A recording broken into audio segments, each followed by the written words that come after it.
Hello friends, I am Chandrima. Welcome to my channel.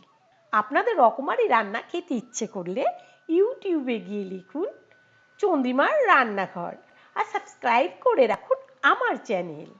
আমার নতুন নতুন রান্নার আপডেট সবার আগে পেতে বেল নোটিফিকেশনটা অন করতে ভুলবেন না যেন।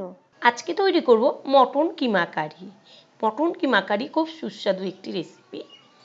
ভাত দিয়ে বা রুটি দিয়ে যে কোনো কিছু দিয়েই কিন্তু এই কিমা কারি খাওয়া যায়। চলুন তাহলে আমরা এখন রেসিপিটা দেখে নিই। কিমা আমি এখানে 250 গ্রাম কিমা নিয়ে নিয়েছি। এবার কিমার মধ্যে আমি এক এক করে সব মশলাগুলো অ্যাড করে দিচ্ছি। নিয়েছি এখানে শুকনো লঙ্কার গুঁড়ো আমি এখানে হাফ চামচ দিয়ে দিচ্ছি। নিয়ে নিয়েছি কাশ্মীরি লঙ্কার গুঁড়ো দিয়ে দিলাম হাফ চামচ। এখানে নিয়েছি জিরের গুঁড়ো দিয়ে দিচ্ছি হাফ চামচ। নিয়েছি এখানে ধনের গুঁড়ো দিয়ে দিলাম হাফ চামচ।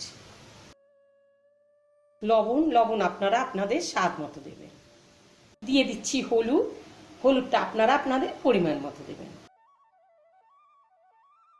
এখন মাংসটাকে ভালো করে ম্যারিনেট করে নিচ্ছি।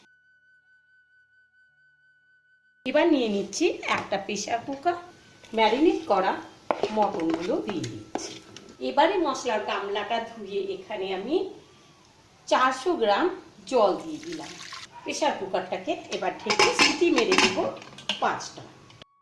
সিটি পড়ে গিয়েছে, নামিয়ে দিয়েছি প্রেসারটা। এবার প্রেসারটা ঢাকনাটা খুলছি। ঠিক এই রকম সেদ্ধ হয়েছে। আপনারা ওই টাইমে দেখে নেবেন সেদ্ধটা কেমন হয়েছে। একটা হাতা দিয়ে তুলে নিয়ে একটু হাত দিয়ে চেপে দেখে নেবেন সেদ্ধটা কেমন হয়েছে। সেদ্ধটা যদি কম হয় তাহলে আরও 2টো সিটি মেরে নেবেন। এবার এটাকে আমি ছেঁকে নিচ্ছি।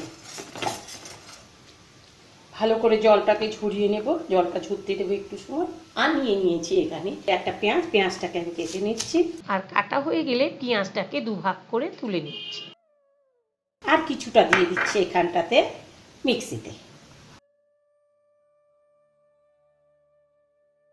দিয়ে দিচ্ছি কয়েক কোয়া রসুন, দিয়ে দিচ্ছি আদা, দিয়ে দিচ্ছি 3টে শুকনো লঙ্কা। আপনারা যদি ঝাল বেশি খান তার একটু শুকনো লঙ্কা দিয়ে দেবেন। এখানে নিয়ে নিয়েছি টমাটোটা কেটে নিয়েছি। টমাটোটা তুলে নিচ্ছি, কিছুটা তুলে নিচ্ছি আর কিছুটা দিয়ে দেবো মিক্সিতে। এখানে টমাটো, আদা, রসুন আর শুকনো লঙ্কা একসাথে আমি এবার পেস্ট করে নিচ্ছি। পেস্ট করে নিয়েছি, পেস্ট হয়ে গেল। এবার চলুন কীভাবে রান্না করব দেখে নিচ্ছি। কড়া গরম হয়ে গিয়েছে। এবার কড়াতে আমি দিয়ে দিচ্ছি সর্ষের তেল। তেলটা গরম হয়ে গিয়েছে। এবার এর মধ্যে আমি দিয়ে দিচ্ছি পেঁয়াজ।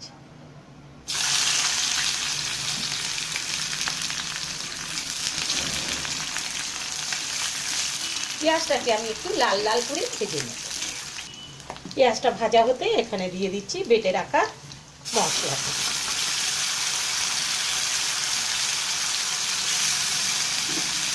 মশলা দিয়ে আবার একবার নেড়ে দিচ্ছি।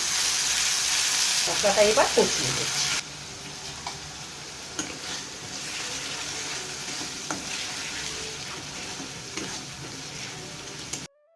দিয়ে দিচ্ছি জিরের গুঁড়ো হাফ চামচ, দিয়ে দিচ্ছি ধনের গুঁড়ো হাফ চামচ, কেটে রাখা টমাটোটা দিয়ে দিলাম।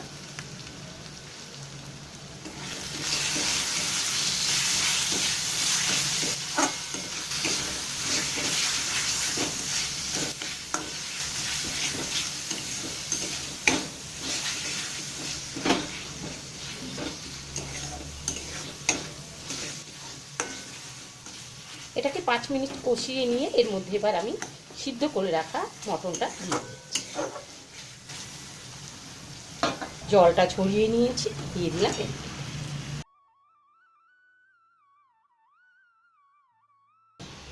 এবার ঢেকে রাখলাম।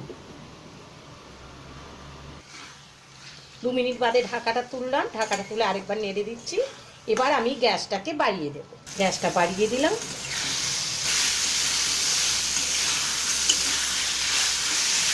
এখন টেস্ট করে নেব, চাইলে এই সময় লবণ দিয়ে দেব। ভাজা ভাজা হয়ে গিয়েছে। আমি আরও 3-4 মিনিট নেড়ে চেড়ে নিয়েছি। এখন একটু টেস্ট করে দেখতে হবে মাংসটাতে লবণ ঝাল সব কিছু ঠিক হয়েছে কিনা, না হলে এই সময় কিন্তু দিয়ে দিতে হবে। এখন দিয়ে দিচ্ছি লবণটা আপনাদের স্বাদ মতো দেবেন।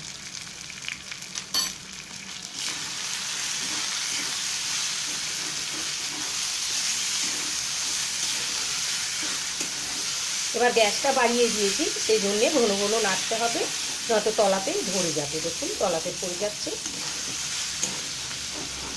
আরও 2-3 মিনিট আমি নাড়াচাড়া করব। যখন দেখব ভাজা ভাজা হয়ে গিয়েছে, একটু টেস্ট করে দেখব খাওয়াতে টেস্ট এসেছে, তখন কিন্তু আমি গ্যাসটা অফ করে দেবো। সবই ঠিক আছে। এবার এটা আমি নামিয়ে নিচ্ছি।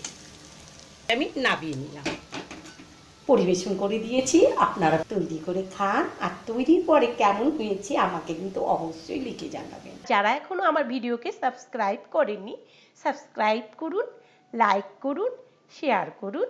আবার দেখা হবে অন্য কোনো ভিডিওর সাথে। আজ চলি, ভালো খান, সুস্থ থাকুন।